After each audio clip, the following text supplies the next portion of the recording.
Ajahn Mahabua talks about how he was stuck on concentration for many years.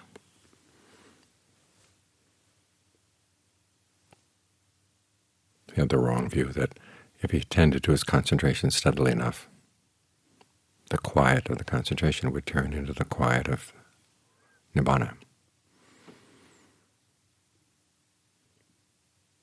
The interesting thing is that he was with Ajahn Mun all that time, and Ajahn Mun let him stay stuck on concentration for quite a while. And it's good to think about why. Perhaps he saw that Ajahn Mahabua was going to have to do some radical work with his discernment, and that kind of radical work requires really strong concentration. Partly because you need a lot of stillness to see subtle things in the mind. But also you need a safe space, a place where you feel at home, at ease, you feel confident,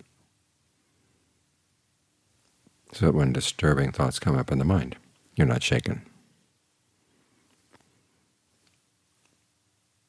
Because there are a lot of defilements that are pretty disturbing. Sometimes your greed, your aversion, your delusion can take very strange forms, forms that you wouldn't like anyone to see. And you get to the point where you don't want to see them yourself. And so little messages get sent around in the mind, and you turn a blind eye to them. You're like a teacher in a classroom where the kids are sending notes to one another, and the teacher for some reason doesn't want to know.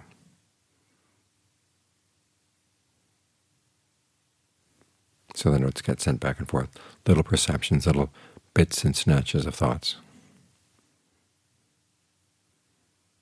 Enough to keep those defilements alive, but not enough to let them come up to the surface. They're there in the background, and they create a sense of dis-ease. This is where free-floating anxiety comes from. There's a disconnect in the mind. It's not that the anxiety has no focus. It has a focus, but you don't want to look at it.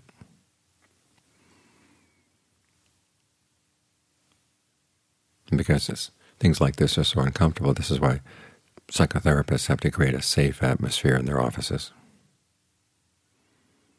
so that whatever comes up, whatever is talked about, the patient doesn't feel threatened.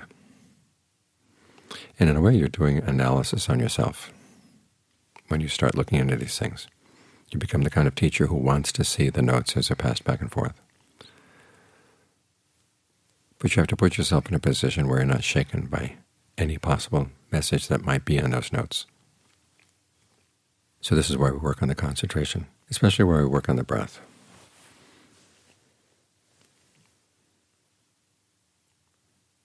Because when there's anxiety, the defilements have appropriated your breath, the breath energy in the body,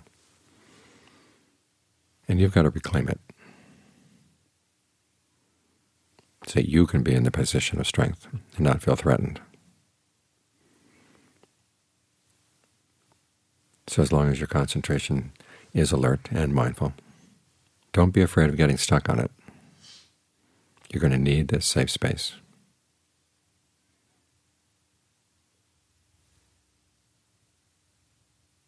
All too often you hear people saying, well, you get stuck on concentration and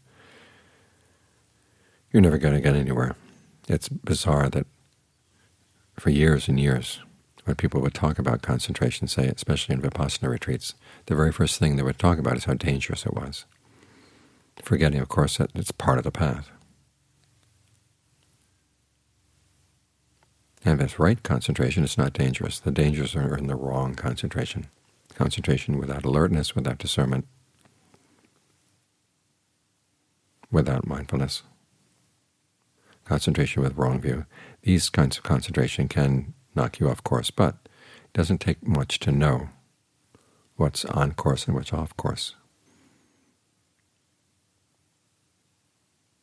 Getting involved in visions is off course.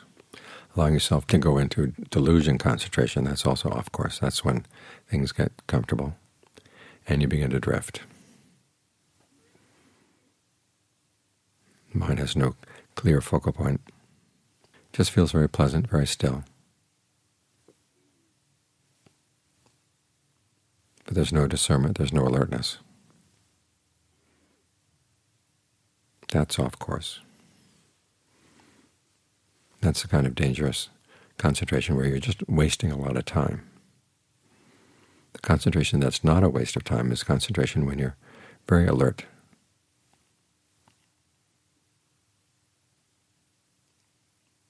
You notice what the mind is doing, how the mind is settling in with the breath. At what point you don't need any more conversation in the mind about the breath. You can just be with the sensation of the breathing. Go into the sensation of the breathing. And allow things to be very still. Some people complain that everything gets so still that they can't follow the breath anymore. Well, think of the breath energy filling the body, and it's still. There is such a thing as still energy.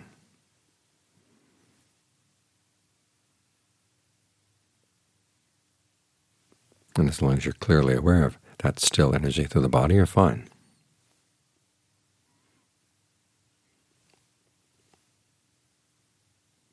And then as you come out of concentration, try to notice where the mind goes.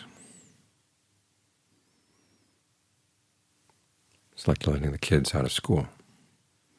Where do they go running to first?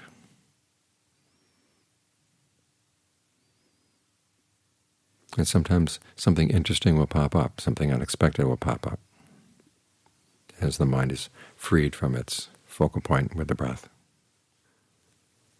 And something you may want to look into further. Why does the mind go there?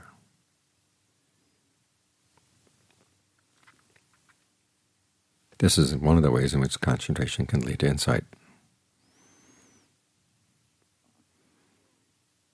Another is when you've been sitting in meditation for a while and you know that it's going to end shortly,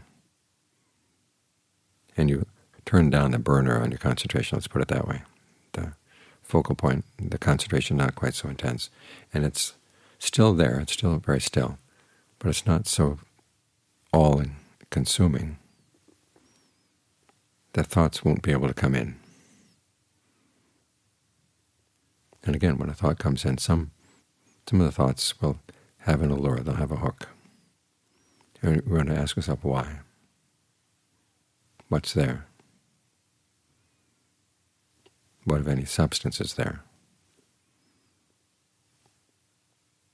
That old analysis of looking for the allure and the drawbacks. This is how you do it. In a way, it's like that old campaign they had back in the People's Republic back in the 50s. It was called Let a Thousand Flowers Bloom. All of a sudden the government announced that there would be freedom of speech. And so a few people spoke out, and everybody else watched to see what happened, and nothing happened. So more people spoke out, and then more people spoke out. Meanwhile, the government was taking note. When it figured out enough people had spoken out criticizing this or that policy, then they finally swooped down and got them all.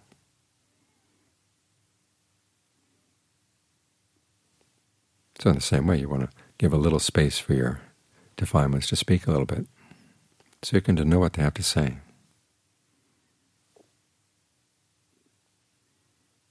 Once you hear what they have to say, then you can do something about them.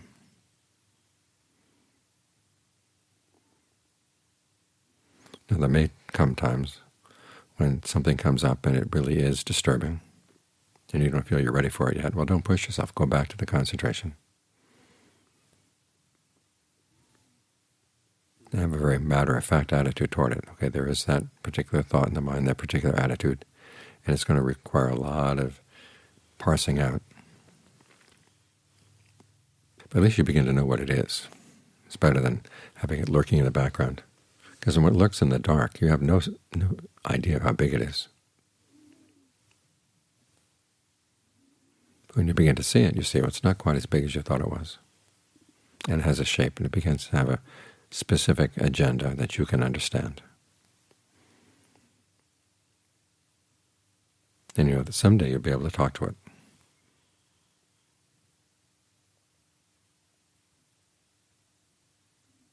So this way you're doing therapy on yourself.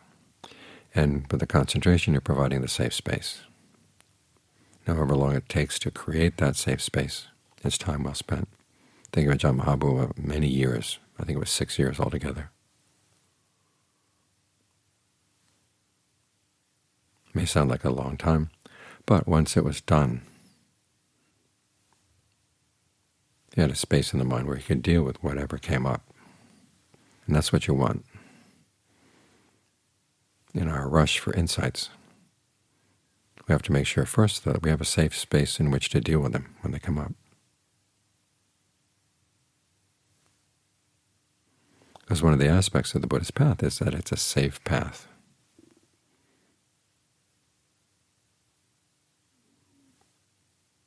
If you make sure that your views are right and everything all the way down the line, your resolves are right, and your concentration is right, your mindfulness is right, you're safe.